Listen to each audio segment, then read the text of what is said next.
নমস্কাৰ পুনৰ এটা নতুন জবৰ ভিডিঅ'ত স্বাগতম জনালোঁ। আজিৰ লেটেষ্ট ভেকেঞ্চিবিলাক মই ভিডিঅ'টো দেখুৱাই যাম, ভিডিঅ'টো সম্পূৰ্ণ চাব। 1 নম্বৰ ভেকেঞ্চিটো Tocklai tea research institute field trial assistant, দুটা ভেকেঞ্চি আছে। মাষ্টাৰ ডিগ্ৰী কৰা হ'ব লাগিব লাইফ ছায়েন্স, এণ্টমলজি, জিঅ'লজি বা টি ছায়েন্স।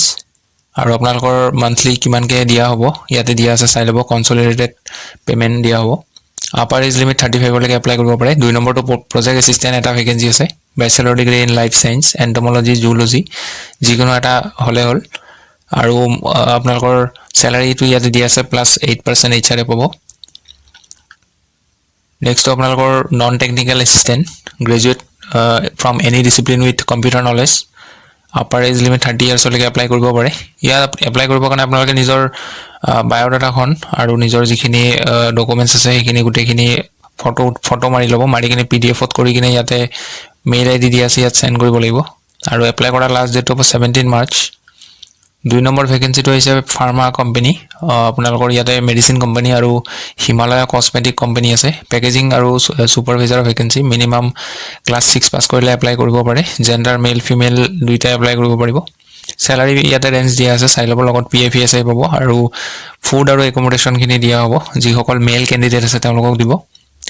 এজ 18ৰ পৰা 50 ইয়াৰ্ছলৈকে এপ্লাই কৰিব পাৰে। আৰু এপ্লাই কৰাৰ সময়ত ডকুমেণ্টছ লাগিব কিছুমান, সেইখিনি ইয়াত দিয়া আছে, চাই ল'ব। ৱৰ্ক লোকেশ্যনটো আপোনালোকৰ গুৱাহাটী হ'ব। কণ্টেক্ট আৰু হোৱাটছআপ নম্বৰ দিয়া আছে, এই নাম্বাৰটোত যোগাযোগ কৰিব। 3 নম্বৰ ভেকেঞ্চিটো হৈছে central institute of petrochemicals engineering and technology culture centre for skilling and technical support, assistant placement consultant. আৰু qualification on graduate in any discipline with 2 years experience in the relevant area or MBA HRM বা PM-ত কৰা হ'ব লাগিব। লগতে 1 year experience যদি আছে apply কৰিব পাৰে। নেক্সটটো ইনষ্ট্ৰাক্টৰৰ ভেকেঞ্চি, স্কিল ডেভেলপমেণ্ট, 4টা ভেকেঞ্চি আছে। চেলাৰী ৰেঞ্জটো দিয়া আছে, চাই ল'ব। আপোনালোকৰ ইয়াতে কোৱালিফিকেশ্যন ফাৰ্ষ্ট ক্লাছ BE বা BTech কৰা হ'ব লাগিব।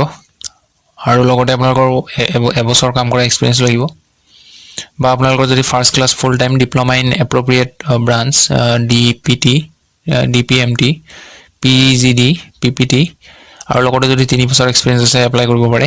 আপোনালোকৰ ইয়াত এটা লিংক পাব, ৱেবছাইটৰ লিংক। এইটো লিংকত ক্লিক কৰিলে আপোনালোকে ইয়াতে গৈ কিনে অনলাইনত এপ্লাই কৰিব লাগিব, আবেদন কৰিব লাগিব। ইয়াৰ লিংকটো মই ভিডিঅ' ডেছক্ৰিপশ্যনত দিম। লাষ্ট ডেট হ'ব 28 মাৰ্চ। 4 নম্বৰ ভেকেঞ্চিটো হৈছে the office of legal aid defence council system, Sonitpur. Office এছিষ্টেণ্টৰ ভেকেঞ্চি আছে, এটা ভেকেঞ্চি। চেলাৰী ইয়াতে দিয়া আছে, চাই ল'ব। কোৱালিফিকেশ্যনত গ্ৰেজুৱেশ্যন কৰা হ'ব লাগিব আৰু basic computer application like MS Office, Word, Excel, PowerPoint আৰু DTP জানিব লাগিব। ইণ্টাৰনেট এইখিনি ভালকৈ জানিব লাগিব। Good typing speed with proper sitting of petition, ability to take dictation, file maintenance and processing knowledge. Age limit দিয়া আছে 18 হ'ব লাগিব। মিনিমাম মেক্সিমাম 40লৈকে এপ্লাই কৰিব পাৰে। এজ ৰিলেক্সেশ্যন পাব গভৰ্ণমেণ্ট ৰুল হিচাপত।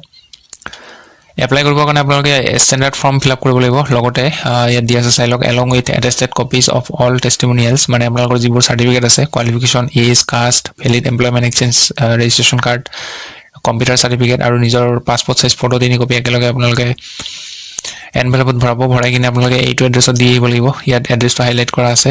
লাষ্ট ডেট হ'ব 17 মাৰ্চ। 5 নম্বৰটো হৈছে all India institute of medical science, মানে এইমছৰ পৰা আহিছে গুৱাহাটী। ফাৰ্মাচিষ্ট বা নাৰ্ছিং অফিচাৰ, এটা ভেকেঞ্চি আছে। বেচেলৰ অফ ফাৰ্মাচী বা BSc নাৰ্ছিং কৰা হ'লে এপ্লাই কৰিব পাৰে। বা আপোনালোকৰ approve diploma in pharmacy GNM nursing কৰা হ'লেও পাৰিব। লগতে 2 বছৰ এক্সপিৰিয়েঞ্চ লাগিব। চেলাৰী আপোনালোকৰ ইয়াত দিয়া আছে, চাই ল'ব। নেক্সট পষ্টটো হৈছে টেকনিচিয়ানৰ, এটা ভেকেঞ্চি আছে। BSc ইন ৰেডিঅ'লজি আৰু লগতে 2 বছৰ এক্সপিৰিয়েঞ্চ থাকিলে এপ্লাই কৰিব পাৰে। বা আপোনালোকৰ ডিপ্ল'মা ইন ৰেডিঅ'লজি আৰু তাৰ লগতে 3 বছৰৰ এক্সপিৰিয়েঞ্চ যদি আছে এপ্লাই কৰিব পাৰে। ইয়াতে অৰ বুলি দি কিনে দিয়া আছে BSc in emergency medical technology from recognise institute আৰু তাৰ লগতে 2 বছৰ যদি এক্সপিৰিয়েঞ্চ আছে তথাপিও পাৰিব এপ্লাই কৰিব। নেক্সটটো আপোনালোকৰ ডেটা এণ্ট্ৰি অপাৰেটৰ, এটা ভেকেঞ্চি আছে। গ্ৰেজুৱেশ্যন কমপ্লিট কৰা হ'ব লাগিব আৰু এটলিষ্ট 2 yearsৰ এক্সপিৰিয়েঞ্চ লাগিব এইটো বস্তুৰ কাৰণে। আৰু লগতে working knowledge and experience in computer application, knowledge of filing, indexing, drafting and document management. Apply কেনেকৈ কৰিব চাই লওক। আপোনালোকে দিয়া আছে candidate may send and or submit their application in prescribed format along with self attested copies of relevant documents. আপোনালোকক standard form fill up কৰি কিনে তাত লগতে আপোনালোকৰ যিবোৰ চাৰ্টিফিকেট আছে সেইবোৰ জেৰক্স কৰি কিনে এটেষ্টেড কৰি ল'ব নিজে। কৰি কিনে সেইখিনি এনভেলপত ভৰাই এইটো এড্ৰেছত দিব লাগিব।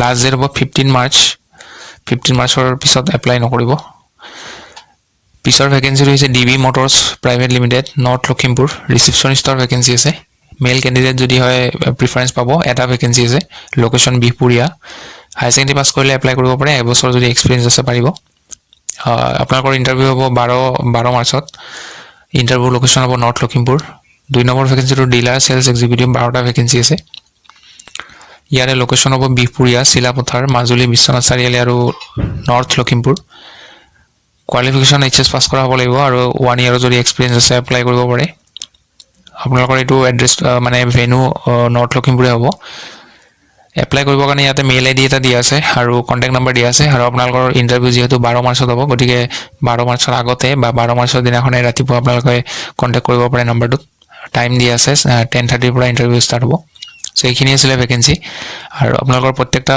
জবৰে যিখিনি গভৰ্ণমেণ্ট ভেকেঞ্চি হয় তাৰে অফিচিয়েল এডভাৰটাইজমেন্টৰ লিংক ভিডিও ডেসক্ৰিপচনত পাই যাব তাত গৈ চেক কৰি চাব পাৰে সো এইখিনি আছিল আজিৰ দিনৰ ভেকেঞ্চি ভিডিওটো ভাল পালে লাইক কৰিব লগ পাম পুনৰ এটা নতুন ভিডিওত আজিলৈ ধন্যবাদ